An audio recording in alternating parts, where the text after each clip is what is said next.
Bom dia a todos e a todas. É um prazer recebê-los mais um dia no nosso simpósio.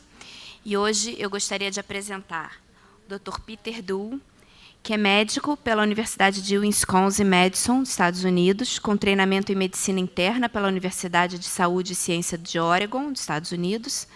Pela Emory University, concluiu o treinamento em especialidades em doenças infecciosas. Foi oficial do Serviço de Inteligência de Epidemiologia da Divisão de Meningites e Patógenos Especiais dos Centros de Controle de Doenças dos Estados Unidos. Na Novartis Vaccines and Diagnostics, foi chefe de franquias clínicas de vacinas contra meningite e sepse.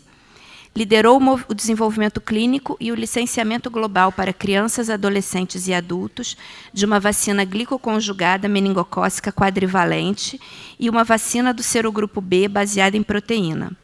Supervisionou o desenvolvimento clínico da vacina glicoconjugada contra estreptococcus do grupo B, direcionada a mulheres grávidas para prevenir doenças neonatais. Atualmente, é vice-diretor de Desenvolvimento Clínico Integrado de Vacinas da Divisão de Saúde Global da Fundação Bill e Melinda Gates. Seu trabalho fornece orientação médica, orientação técnica e estratégica sobre o desenvolvimento clínico para as equipes de estratégia do programa da Fundação e para os parceiros externos. Além disso, lidera as atividades de desenvolvimento de vacinas da Fundação para vacinas contra o HPV. Please, Dr. Peter.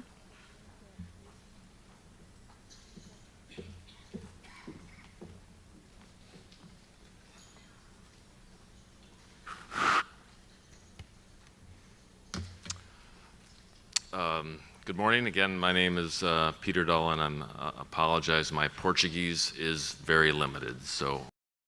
Infelizmente, meu português não é muito bom, por isso que eu vou estar fazendo essa palestra em português. Eu trabalho no desenvolvimento de vacinas com a Fundação Medicine Bill and Melinda Gates. Eu acho que vocês vão ter uma oportunidade de olhar nessa fundação e tem grandes perguntas hoje em dia que muitas vezes são ignoradas e que às vezes são muito difíceis de serem lidadas, e uma delas é com relação à agenda de vacinação. Então, hoje nós vamos ter uma breve visão de como nós operamos e depois nós vamos entrar mais em detalhes com relação à agenda de vacinação, que é usado bem amplamente em todo o mundo, em muitos lugares do planeta. Especificamente, vamos falar sobre um estudo sobre a vacina de HPV, especificamente como que nós podemos usar essa vacina, que é tão importante também. Então, primeiro de tudo, eu gostaria de só salientar os nossos objetivos na nossa fundação, Bill e Melinda Gates, e também em todo o mundo. Nós focamos, na verdade, em questões relacionadas com redução da desigualdade. Nós somos uma organização muito grande. Temos 1.500 pessoas, mais de 1.500 pessoas trabalhando. Nós estamos em Seattle, mas temos uma grande presença em vários lugares ao redor do mundo. Temos um grande escritório em Delhi, em Beijing, e agora em Aras, na Etiópia, na Nigéria e também na África do Sul. E temos um suporte anual de quase 5 milhões de dólares, e além disso temos investimentos em muitas inovações, em pessoas e estudos de interesse, mas também em produtos existentes. Então, desse 4,7 bilhões, muito vai no sentido de erradicação da poliomielite ao redor do mundo, e nos últimos 4, 5 anos, todo esse dinheiro foi investido no sentido de erradicar essas doenças para no Paquistão, no Afeganistão e também, bem, também temos investido muito em novos produtos que precisam ser desenvolvidos para manter o controle depois de haver essa erradicação do vírus da poliomielite. Estamos em vários países, 137 países ao redor do mundo, e também investimos muito na educação nos Estados Unidos, que é mais ou menos um quinto de todos os recursos. Nós temos várias reuniões, e quando Bill e Melinda conversam muito sobre a questão da vacinação ao redor do mundo, na verdade, esse trabalho filantrópico é a paixão deles, eles constantemente cuidam disso, e eu sou muito feliz por participar disso, dessa parte da vacinação, do departamento de vacinação na nossa fundação. Então, aqui, para vocês terem uma ideia da nossa organização, a nossa estrutura geral da nossa Bill Gates, a Fundação Bill Gates. Então, aqui é um pouco das nossas estratégias, que é dividida em na esquerda, saúde global, e à direita, desenvolvimento global. E quando eu ingressei, eu fiquei um pouco confuso, porque eu achava que eu estava na questão de trabalhar em função de vacina, mas como vocês podem ver pelo gráfico aqui, mostra como que nós empregamos todas as ferramentas que nós temos de uma maneira mais eficaz por todo o mundo, na verdade. Inclui coisas como planejamento familiar, poliomielite, apoio pré-natal e outras coisas. Então, nós temos que simplesmente levar esse tipo de coisas aonde é necessário e em diferentes escalas. Eu passo a maior parte do meu tempo aqui nessa parte esquerda, que é a saúde global, e temos 6 estratégias globais, que é como doenças tropicais, pneumonia, malária, tuberculose. Todos esses aqui têm estratégias que nós revisitamos cada ano e tentamos trabalhar no sentido de melhorar todas as nossas programas e trazer mais vacinas.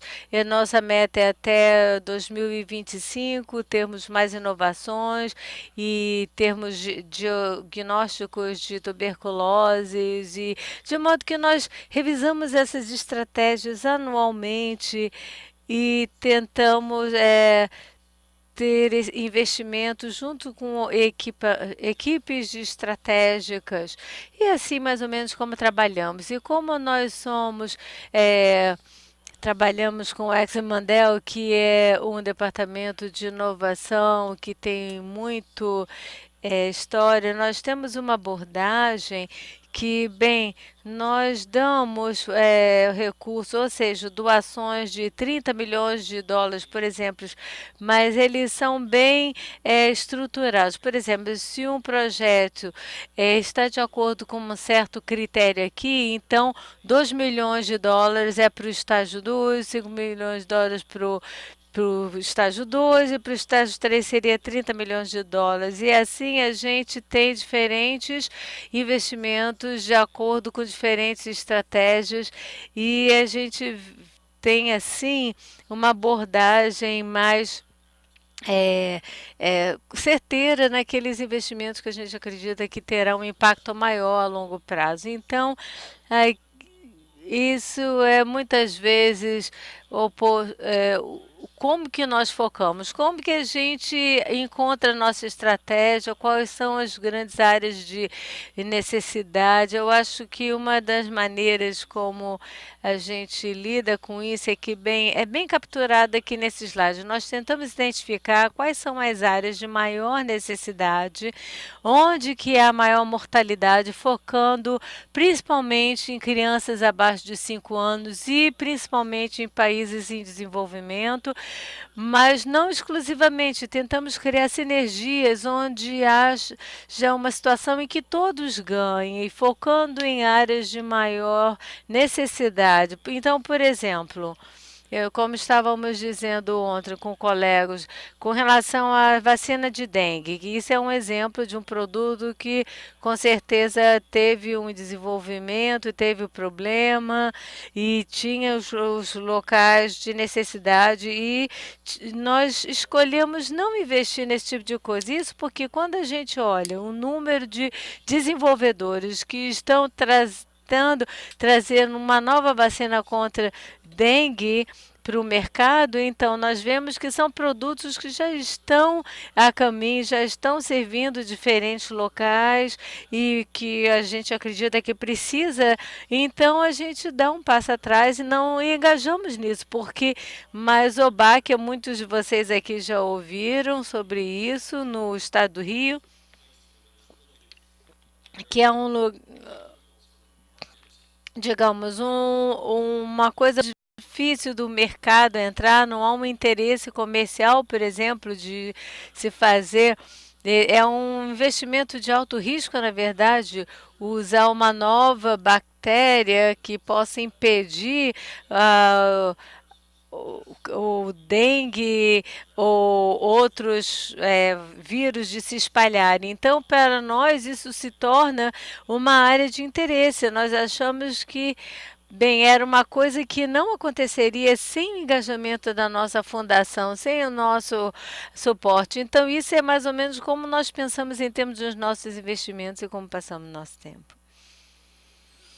E esse é um slide que lhes mostra mais ou menos a meta para a nossa perspectiva de desenvolvimento, e eu diria que o problema e que Bill e Melinda realmente pensam, né, em termos dessa lacuna entre os produtos dos lugares mais ricos e os produtos que chegar, o problema de chegar nesses produtos dos lugares mais ricos é a população que realmente precisam dela. E, por exemplo, nós temos uma vacina que foi licenciada nos Estados Unidos no ano 2000, da PCV, e nós passamos muito tempo para ver como conseguir o licenciamento dessa, mas principalmente como passar pelo processo de qualificação para chegar a outros países. Então, entre 2000 e 2010, para esse tipo de vacina, a Fundação Mundial a Organização Mundial da Saúde pôde qualificar, então levou uns 10 anos para que esse vírus tenha encontrado essa vacina, mas o que a gente gostaria de fazer e ver, e estamos insistindo, é que os nossos parceiros, aqueles que recebem as nossas doações, uma vez que eles consigam um produto licenciado, então que assim que vai para a Anvisa, por exemplo, agora está na Geneva esse departamento, de modo que não estamos mais esperando 7, 10 anos para um produto encontrar seu licenciamento, e de modo que temos a nossa própria equipe agora tentando fazer isso, de modo que queremos investir e apoiar essas empresas que, uma vez que vão para Geneva e veem que todos os estudos foram esperados para pré-qualificação já foram feitos, que tudo o processo já foi seguido, então agora eles levam para Geneva e esses produtos são mais rapidamente aprovados e assim disponibilizados para onde é necessário. E assim nós queremos garantir que esse tipo de coisa, essas lacunas que a gente via antes com vários produtos, sejam encurtados para que esses produtos cheguem. E então, para que a gente tenha vários líderes, como umas 2.000. Então, nós usando várias apresentações nas quais a gente possa diminuir o custo da produção e assim fazer com que seja o produto certo, não apenas nos diferentes países e no mercado, mas em todo o mercado global. E queremos entender também a eficácia disso, porque em alguns lugares vai ser um pouco mais diferente. Então, vamos conseguir esses dados mais rapidamente para que essas vacinas possam ser usadas o mais rápido possível, de modo que estamos pensando bem no começo do processo, assim que a gente tem uma nova vacina, um novo produto, por exemplo, uma vacina contra diferentes coisas. Então, esses são os o perfil que a gente quer de cada um dos nossos parceiros. Então, isso é só uma rápida mostragem de como a nossa fundação funciona. Então, agora eu vou mostrar os lugares onde a fundação trabalha. Agora, a nossa agenda de vacinação. Voltando aos anos 60 e 70, é como, vamos pensar como que a gente chegou até esse horário de vacinação, essa agenda de vacinação que a gente tem hoje em dia. Então, voltando à história, e esses são bem há muito anos atrás, então isso é no Rio, em Nebraska, na África do Sul.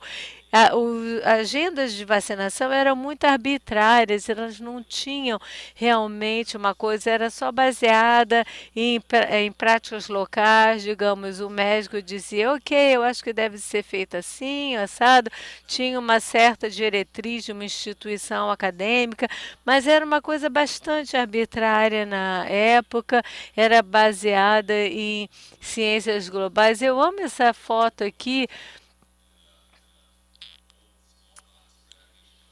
numa erradicação de varíola muitos anos atrás e mostra um pouco como que a gente respondia às epidemias. Então, por exemplo, na poliomielite, a gente fazia quantas doses a gente dá, com que regularidade. Então, era uma maneira de usar essas vacinas em questões endêmicas, mas até no começo dos anos 70, a cobertura global para essas vacinas rotineiras era menos de 5%. Então, a gente estava muito longe de onde deveríamos estar. Então, como que a gente fez desde então? Como, seguindo, bom, foi aqui que chegamos ao longo dos anos 90. Essas 4 vacinas, BCG, a DTP e a vacina contra o sarampo. O agendamento para DTP, como chegamos até aqui? Foram dados imprecisos, imperfeitos. A qualidade das evidências foi deveras baixa. Houveram diversas discussões na OMS nos anos 80 e, de fato, em um documento guia foi publicado cujas evidências eram estudos não desenvolvidos para o propósito, mas para adquirir dois pontos. Tínhamos um problema com mortes,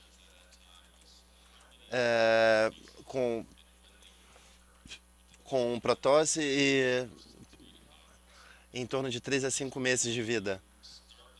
Podemos começar o agendamento o mais rápido possível? Podemos começar com 2 meses, 6 semanas, podemos fazer a partir de um mês. Havia um comprometimento que havia chegado a partir da 6ª semana de dose, mas obviamente não haviam dados muito bons dos quais derivarmos. Com relação à cobertura, então 5% de cobertura, aproximar essas vacinas do nascimento o máximo possível, com uma decisão comprometedora nos anos 70, e enquanto um agendamento de 14 semanas era algo indicado pela OMS. E como propagar? Não necessariamente através da geografia na América Latina, 2, 4, 6, mas em grande parte do mundo, veremos no slide mais adiante, que era assim que acontecia em outras regiões. À medida que progredimos, temos agora a taxa de cobertura de 5% do DTP3 Essa é a cobertura do DTP num amplo acesso. E houve um progresso estável ao longo das décadas seguintes.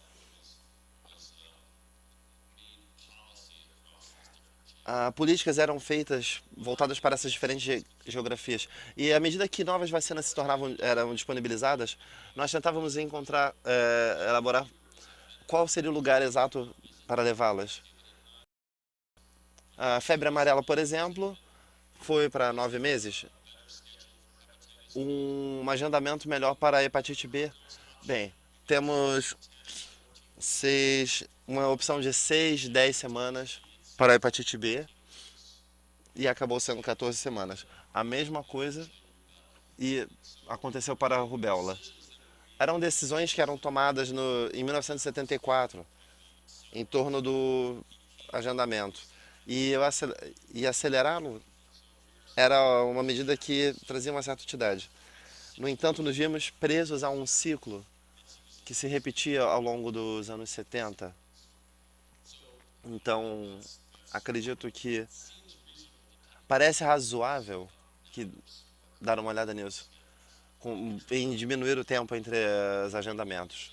Podem ver aqui que a diversidade geográfica dos agendamentos utilizados, em grande parte no hemisfério ocidental, nas ilhas caribenhas, um agendamento de 2 a 6 meses. Em parte da Europa temos acelerados em 2, 3 a 4, algo único para o Reino Unido, Holanda e Bélgica.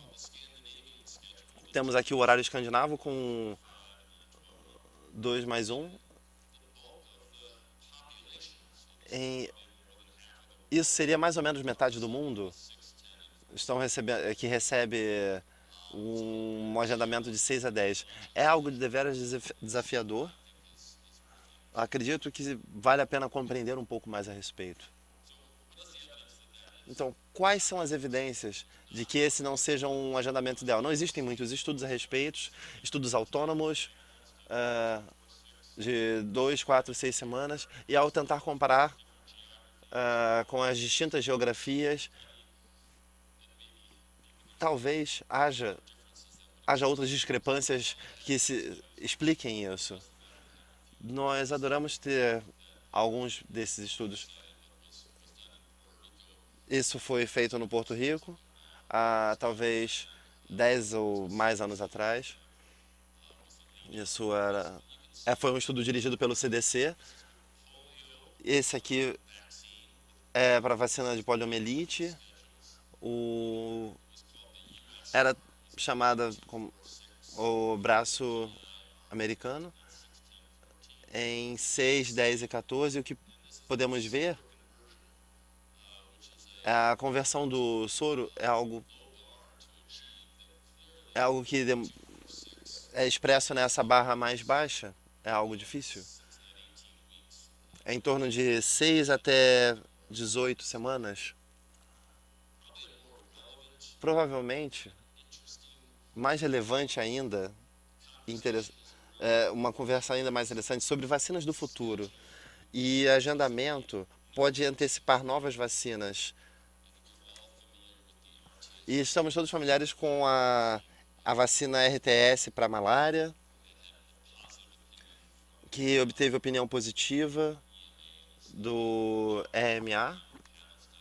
Nesse exato momento tem estudos pilotos sendo conduzidos na África. Ao observar esse agendamento para a RTSS na África, não é de 6, 10 e 14 semanas. Na África, quando esse estudo foi feito, era acelerado para 6, 10 e 14 semanas. Era algo deveras baixo, em torno de 26% de eficácia num agendamento de 6, 10 e 14 semanas. Como a vacina tem sido utilizada em crianças mais velhas, de 5 a 9 meses de idade, em um intervalo de 1 mês. Mas isso não bastava, não trazia eficácia para num horário de 6, 10 e 14. Temos aqui alguns dados de alguns anos atrás que tentam comparar. E a pergunta é, podemos fazer isso a partir de uma perspectiva de imunogenicidade, a partir de diferentes agendamentos. Então, temos aqui 6, 10 e 14. Fortuitamente, uma dose no nascimento, com 1 semana de idade, depois 2 doses, 1 mês depois, 2, 3 meses depois, assim como... E o que eu passei muito tempo observando foi esse agendamento aqui. 2 meses e meio, 3 meses e meio e uma dose após 6 meses. Então, começando esse agendamento um pouco mais tarde, utilizando o que é chamado de 2,5, o agendamento 2,5. Vamos comparar com o azul, que é um agendamento um pouco mais relaxado, mais tranquilo. E o que pode se ver aqui é que o GMC agora é em torno de 400 contra 200. É apenas um vislumbre do que poderia ter sido se o agendamento fosse um pouco mais receptivo e imunologicamente apropriado. É difícil exercer a vacina contra um patógeno. Olhando para trás, estávamos conduzindo o RTSS. Talvez dessa forma tivéssemos obtido uma eficácia maior.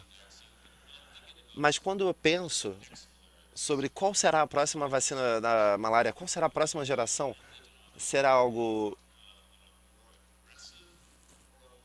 mais agressivo, ou se dará num agendamento mais agressivo, ou como será?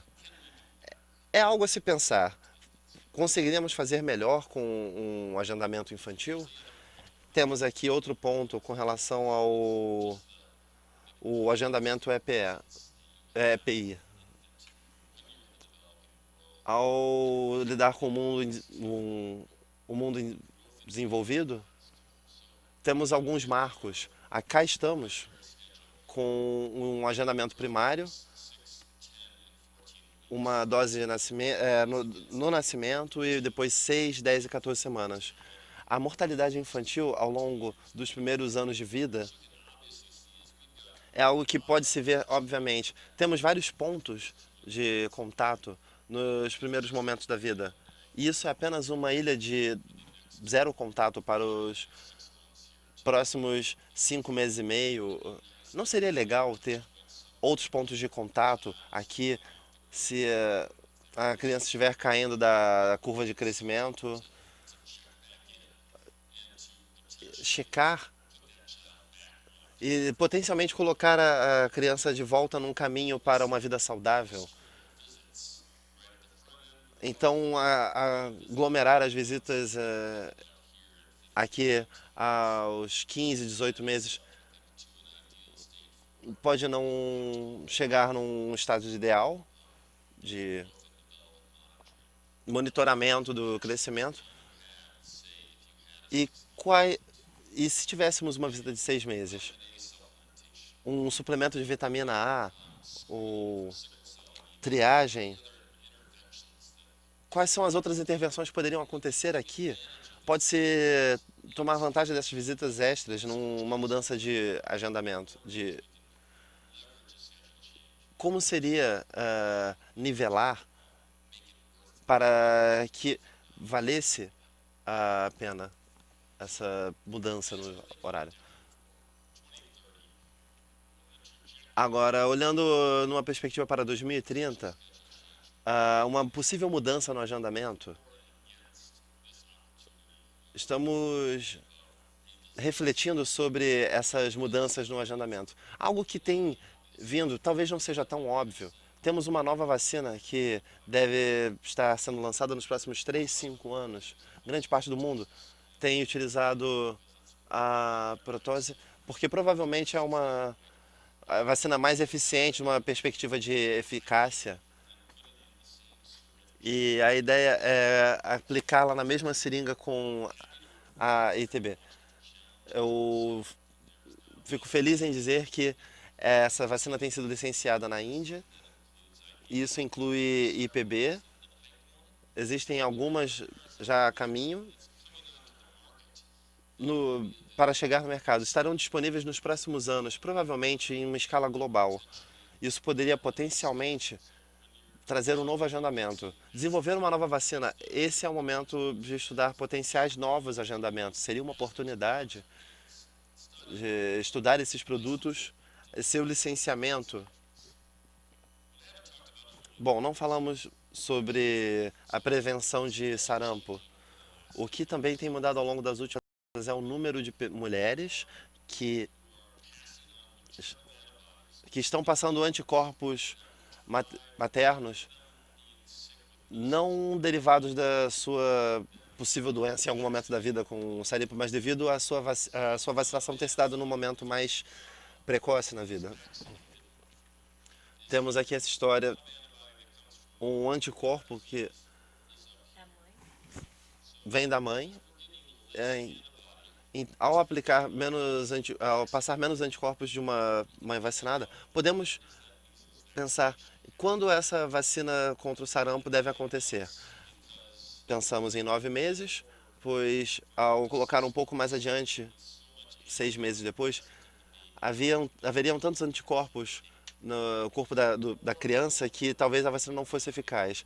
Cada vez mais as mulheres têm dado à luz e têm tomado a vacina. Essa quantidade de anticorpo tem diminuído, então talvez essa vacinação contra o sarampo tenha que acontecer no momento mais cedo. A epidemiologia tem mudado, a imunologia tem se alterado. É uma oportunidade para se pensar a respeito. Outros 2 pontos são relacionados ao tempo que vai levar para novos produtos, a próxima vacina da malária. Qual seria um horário ideal para uma vacina contra a AIDS? Aonde deveria ser encaixado? Deveria ser 9 meses ou 6 meses? Precisamos pensar a respeito. Então, agora, quando nós tentarmos pensar em otimizar os novos produtos, temos que pensar nesse agenda. E agora aqui no Brasil, mais uma vez, nós temos essa oportunidade de falar sobre as coisas certas no momento certo e fazer de maneira que maximize o impacto. Então, eu vou tentar resumir esse ponto aqui. Então, por que que nós acabamos com esse agenda? Porque era para maximizar o compliance e ter a maior cobertura possível. Então, nós fizemos então essa primeira dose nas 6 semanas e para vacina de sarampo, tentamos encontrar um momento certo no qual deveremos fazer essa proteção contra a epidemiologia do sarampo. Aprendemos muito nos últimos 40 anos, sabemos que aumentar as doses, na verdade, aumenta a imunidade. Se tivermos apresentar uma agenda para o epidemiologista, ele vai falar que em 4 semanas isso não faz sentido, porque para a maturidade das vacinas ou para as células realmente poderem reagir a uma segunda dose, precisa de mais tempo. Então, a gente viu que ter essa vacinação mais tarde pode optimizar. Tem muitos estudos hoje em dia que falando que até 2 meses vai ter uma resposta melhor se nós pudermos. Então, essa dose de reforço pode ser uma coisa crítica. No Reino Unido, eles nos ensinaram, na verdade, que havia um problema com as vacinas nos anos 90 e o número de mães que tinham vacinação contra sarampo mudou, de modo que a gente tem que pensar em termos de mudar também questões da vacinação de sarampo. Então, mudar a agenda, os horários de vacinação é algo difícil. Então, eu acho que como que isso se traduz em termos de eficácia? Bem, nós mostramos que na malária, por exemplo,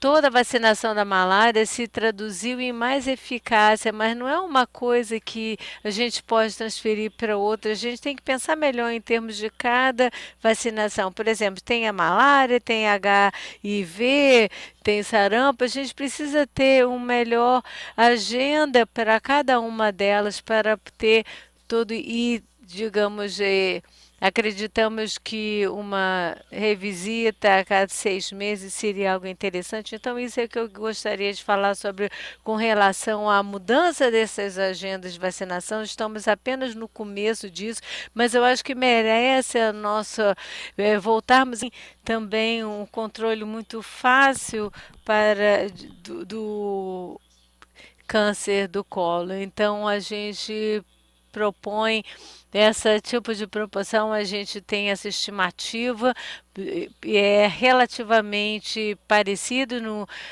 continua igual nos países mais desenvolvidos, porque apesar a população ter aumentado, mas tem a questão da vacina, de modo que a gente mantém bem equilibrado, mas aí tem uma grande diferença com os países em desenvolvimento.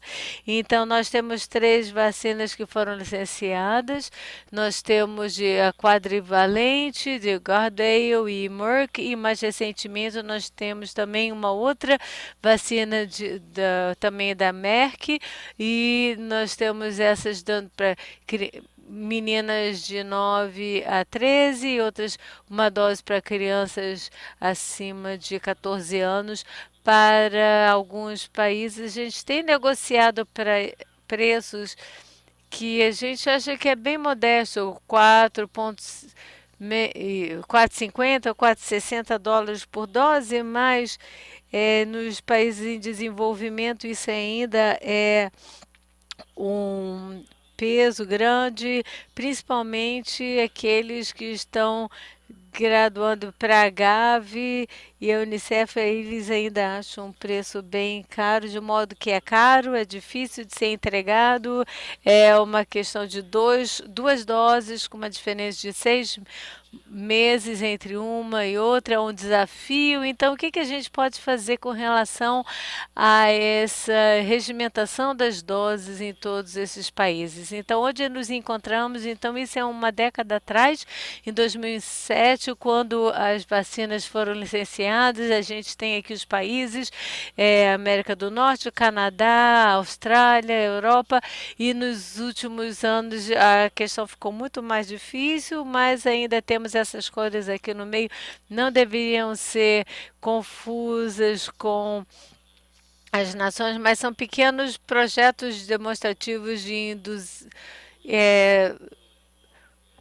em 20 mil meninas, então a gente que foi administrado, mas nós estamos ainda muito longe da nossa meta final.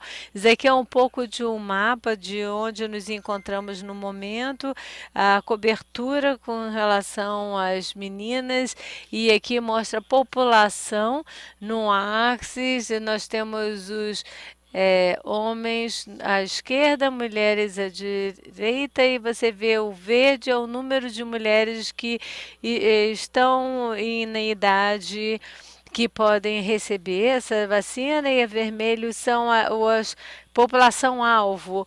Então,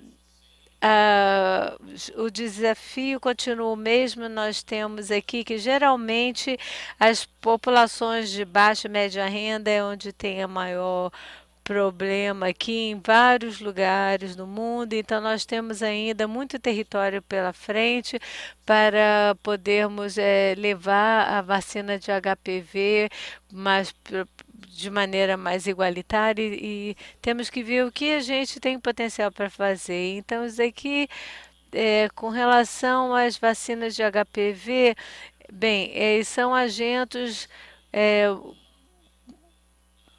que quando foi estudado em primatas e depois em homens, a gente viu que tinha vários anticorpos em níveis de nanograma.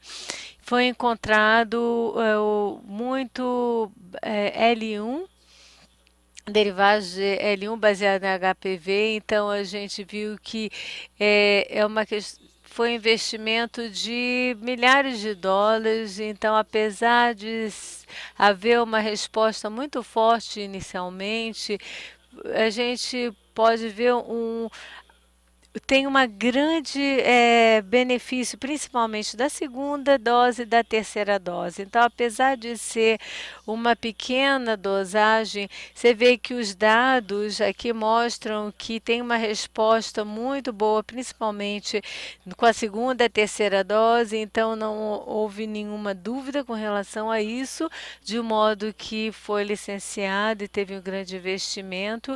A gente vê que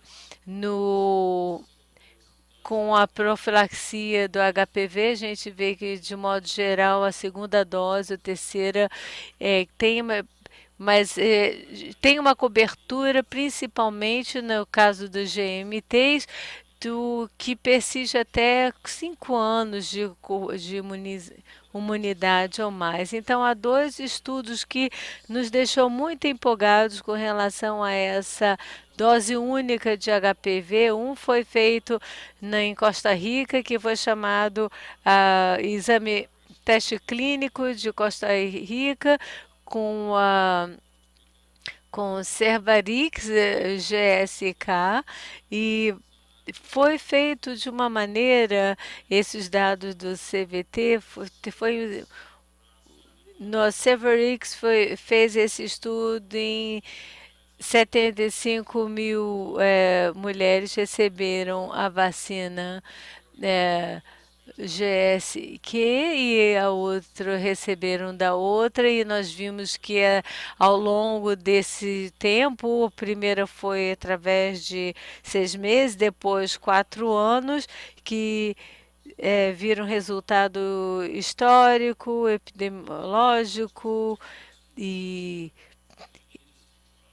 o que a gente viu é que quando a mulher tinha recebia a primeira dose, ou engravidava, ou tinha algum tipo de evento e por algum motivo não recebia a segunda dose, nesse estudo eles ainda continuaram prosseguindo o contato, estudando essas mulheres de qualquer forma, de modo que eles mantiveram os dados de todas as mulheres que receberam 1, 2 ou 3 doses, e o que eles descobriram foi muito impressionante.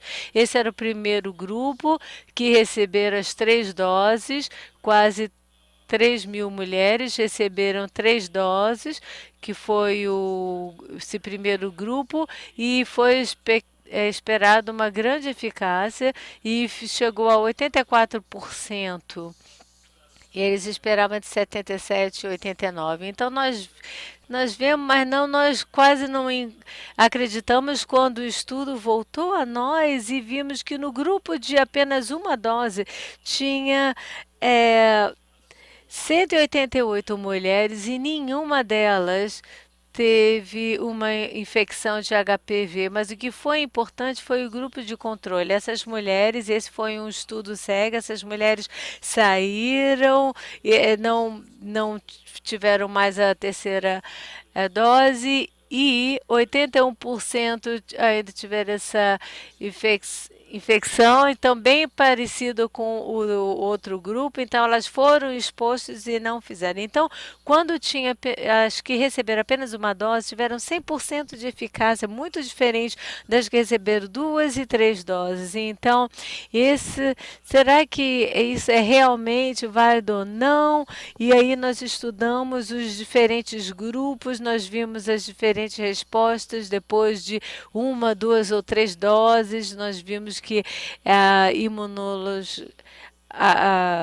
o sistema imunológico deles teve uma resposta muito semelhante, e depois de 4 anos nós vimos que esse grupo de controle também tinha uma resposta semelhante, e depois continuamos o estudo com essas mulheres, e agora, depois de 7 anos, nós vemos os mesmos resultados depois desses 7 anos de prosseguimento. Então aqui nós tínhamos esse grupo que recebeu as 3 doses, e nós vemos aqui que 1% deles de todas as 184. Então a gente vê essa tabela aqui, todos os números e podemos comparar e foi muito interessante a gente ver o resultado, como a gente fala, aquele não carcinogênico, ou seja, aquele que tem pontos. O resultado foi muito parecido, de modo que eles foram expostos na mesma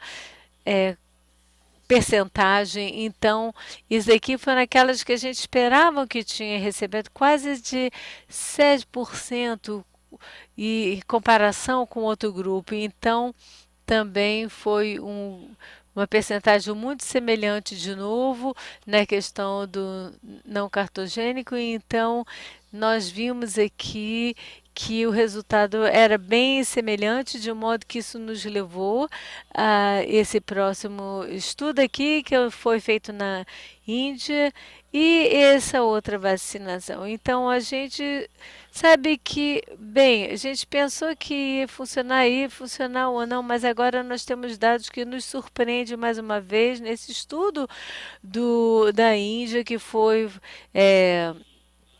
também um investimento da fundação. Esse foi um estudo que parou cedo e teve que ser revisitado, mas deixa eu lhes contar a história de maneira bem rápida. Então, foi um exame aleatório na época que a gente pensava que era melhor 3 doses em vez de 2 doses.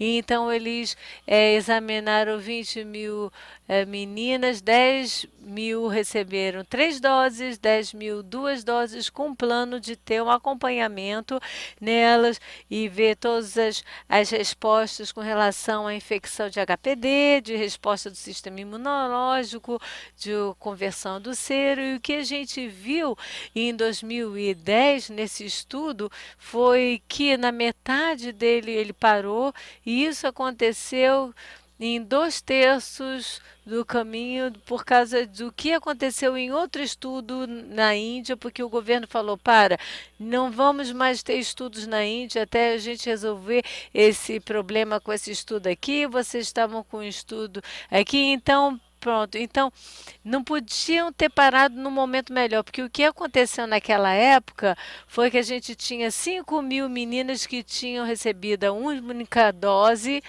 e 2 meses depois, quase 5.000 meninas receberam 2 doses e 5 meses depois, 2.000 que receberam a 3ª dose. E eles continuaram a acompanhar essas meninas. Fizeram todos os procedimentos de estudos, amostras de sangue, busca de infecções. Estamos agora em torno do acompanhamento 9 de 10. E para nossa grande surpresa, nós ainda temos resultados similares com relação àquilo que vimos em... aqui vamos nós, me perdoem. Então, o que vimos é similar com aquilo que vimos na Costa Rica. Aqui temos as meninas que tomaram uma dose. Esses dados foram apresentados em Beijing algumas semanas atrás. Se lembram que eu disse que haviam algumas mulheres sendo seguidas, sendo acompanhadas?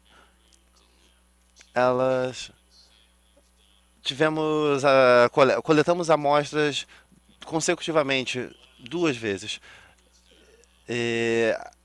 A cada uma de 600 houve um surto de infecção. Temos um novo controle, 28 de 200. As porcentagens variam. A mesma história ocorre com o grupo de controle não vacinado. Temos um controle interno. Essas meninas, de fato, estão sendo expostas? Podemos dizer que sim. As meninas de uma dose estão se expondo a novas cepas, estão se infectando aproximadamente da mesma forma que as não vacinadas. Ao que parece, é deveras real. Em estudos não randomizados, esse estudo tentava clivar a partir de dados interessantes. E o que fizemos com esses dados? A fundação, 2 anos atrás, começou uma série de investimentos para prospectar e conduzir estudos randomizados. Temos 3 estudos, um no Quênia, um na África do Sul, um na Tailândia. Esperamos conduzir um estudo em 2021 para entender se uma dose poderia ser uma ideia viável. Um estudo começou há 2 anos e meio atrás. 25 mil mulheres. E daí conseguimos um estudo mais definitivo. Somos um tanto impacientes. Queremos colocar logo as mãos nesses dados, acelerá-lo, o progresso. Mas eu acho que veremos isso ao longo dos próximos anos, que essa dosagem de vacina para HPV surgirá muito em breve. Nos próximos anos, temos aqui o próximo fluxo de dados.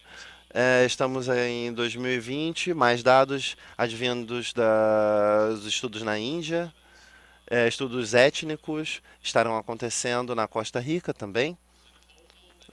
Tenho esperança de que a OMS queira nos receber para uma conversa, para entender se esses dados bastam para que possamos ser mais criativos com relação à dosagem única ou um intervalo estendido da dose única. Isso é algo que queremos falar mais tarde.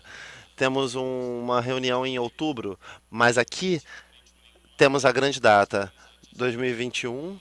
Esses estudos a partir da Tailândia, Quênia e África do Sul. Aqui é onde tenho grandes aspirações de uma perspectiva de elaboração de políticas. E esse aqui são os dados da Costa Rica. Esses são os estudos que temos conduzido até então para mudanças no agendamento. Com relação à EPI, houve uma pequena mudança, mais uma vez. Isso apenas representa como todas as vacinas podem ser repensadas, a forma como utilizamos. Acho que é hora de pensarmos de um campo mais amplo. Então, apenas para resumir, o agendamento de vacinas de um modo geral tem sido desenvolvidos imperfeitamente para dar origem a estudos imperfeitos, incluir medidas a partir de decisões pragmáticas e considerações. E agora que sabemos mais, aprendemos com os nossos erros, temos mais medidas temos mais medições a respeito dos impactos das vacinas. Acredito que possamos possamos implementar um agendamento que exerça um impacto maior sobre as populações às quais tentamos servir. Easy Vaccines, as vacinas mais fáceis nós conseguimos lidar, as próximas estão por vir, as mais complexas. Estamos conseguindo adequá-las a um agendamento melhor para maximizar seu potencial em vista do sucesso. Muito obrigado.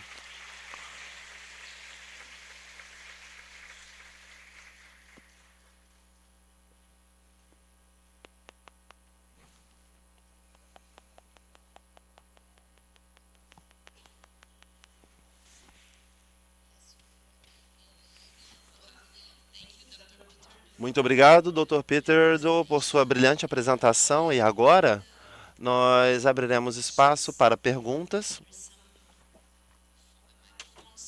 Há alguns microfones. Então, perguntas do público. Bom, temos algumas perguntas no aplicativo.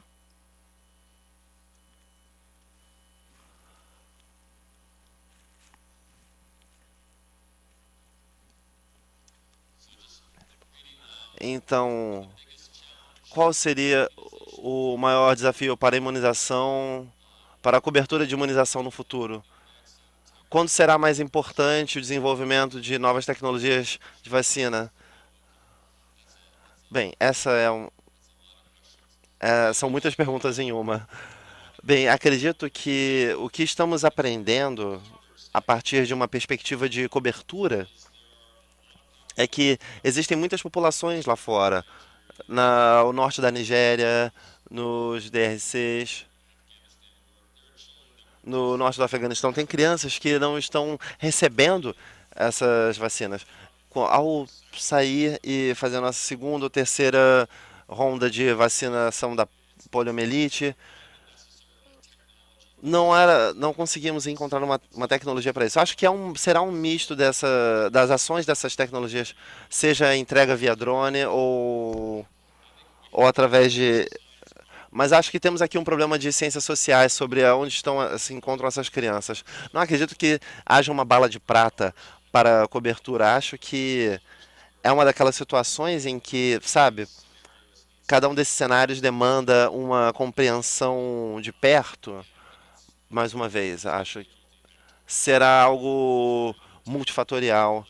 ah, para os desenvolvedores do produto, em conversas infinitas, mas não haverá uma única solução para isso. Movimentos anti-vacinas vistos no mundo todo, você pode passar mais para baixo ou é só isso?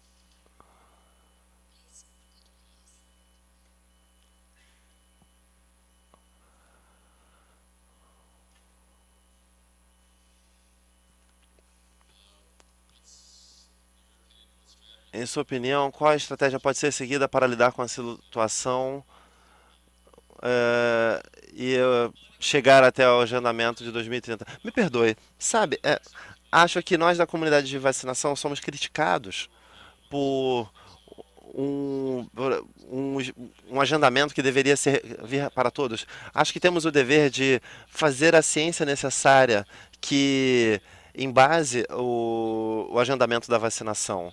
Acho que parte disso é, sabe, acho que temos a responsabilidade de dizer, estamos nos preocupando com isso, somos somos uma indústria movida pela ciência, estamos pensando nesses agendamentos de uma maneira que seja possível responder às críticas, dizendo: ah, vocês estão dando overdosagem às nossas crianças.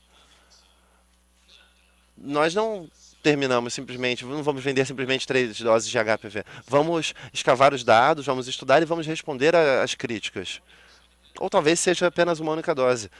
Isso, esses movimentos anti-vacinação estão estão sendo levados muito a sério. Acho que é a questão de entender os tipos de vacinações e como entregá-las da melhor forma possível. Acho que é isso o que eu comentaria com relação a essa pergunta. Em torno de metade da mortalidade de menores de 5 anos ocorre nas primeiras 4 semanas de vida. Sim, isso é algo que a Fundação tem prestado muita atenção também. Então, ao longo dos primeiros 30 dias de vida, estamos tentando entender epidemiologicamente o que move isso, quanto disso, dessa prematuridade, quanto disso se deve à prematuridade. E eu acho que esse movimento até a imunização é algo que precisa de um empurrãozinho, pois estamos aprendendo mais a respeito, não somente em matéria de proteger a mãe, mas quão seguro isso pode ser ah, passar essa vacina.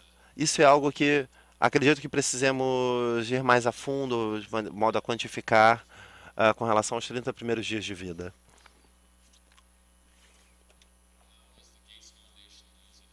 Como a Fundação Gates tem utilizado inteligência artificial com relação ao agendamento, eu não faço a menor ideia. A inteligência artificial é algo que tem sido muito debatida dentro da fundação, mas não comigo. Ah, Infelizmente não tenho mais dados. Temos algumas perguntas do público também. Eu sou da Tropical Medicine. Eu sei que é muito difícil, mas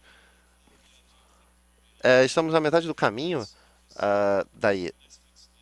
Em uma vacinação em massa de 2 semanas, 6 semanas, é algo conveniente, mas em suma, a vacinação personalizada talvez seja algo a se pensar. Acreditamos, você acredita que no passado isso pode ser uma realidade?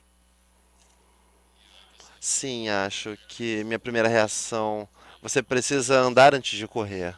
É, sempre existe essa tensão com relação às vacinas. Você quer ser pragmático, creio. Você quer abranger a maior parte da população e não uma pequena parte dela. Mas acredito que eu não vi os dados ainda para trazer um diagnóstico mais rápido e dizer, ok, talvez a experiência da dengue seja um bom exemplo neste exato momento com relação à medicina mais personalizada, se ela pode exercer esse impacto. Mas acho que é parte do diálogo. Estamos ficando mais espertos a respeito disso e em algumas formas acho essa é a minha perspectiva.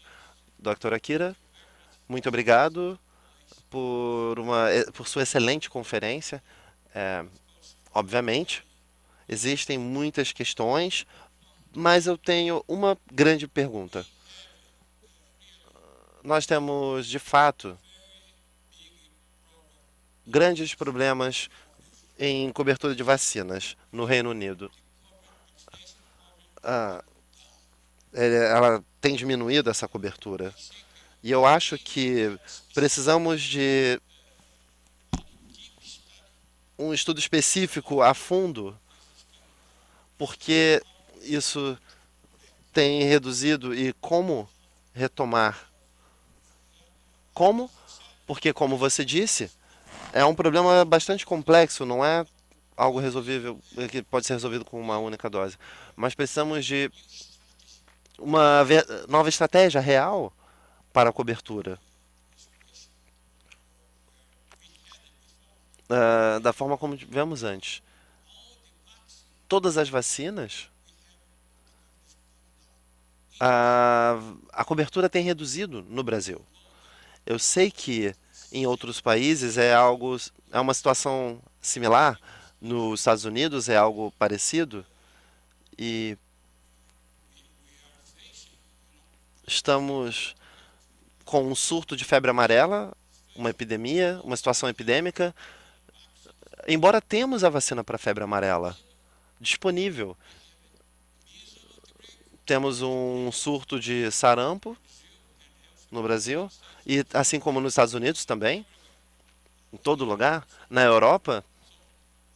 Então eu acho que precisamos de uma nova estratégia para isso.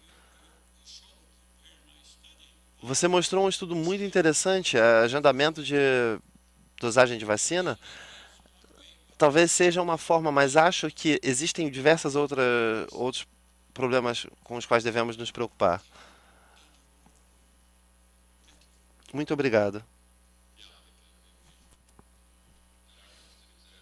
Sim, o senhor fez o diagnóstico correto. Sim, as suas observações são coerentes. O sarampo está de volta na Europa, nos Estados Unidos, em todo lugar no globo.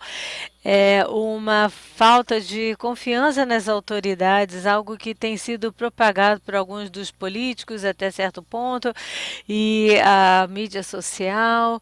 Então, é algo que propagou muito rapidamente todo esse tipo de ideias contra o. E algo que a nossa fundação, na verdade, não temos trabalhado muito nesse sentido, porque nos lugares onde estamos presentes, no qual focamos, esse tipo de coisa ainda não aconteceu, mas eu acho que eventualmente isso acontecerá, mas esses lugares estão desesperados por essas vacinas. Então, mas eu acho que a OMS já identificou que no próximo pacote de trabalho, digamos, nos próximos 20 anos ou em 2020, eles vão ter uma outra rodada, até 2021 vão ver de novo quais seriam as principais vacinas. Eu acho que nós vamos ter uma polarização acelerada nesse sentido, como o senhor falou. Então, muito obrigado mais uma vez, doutor Peter.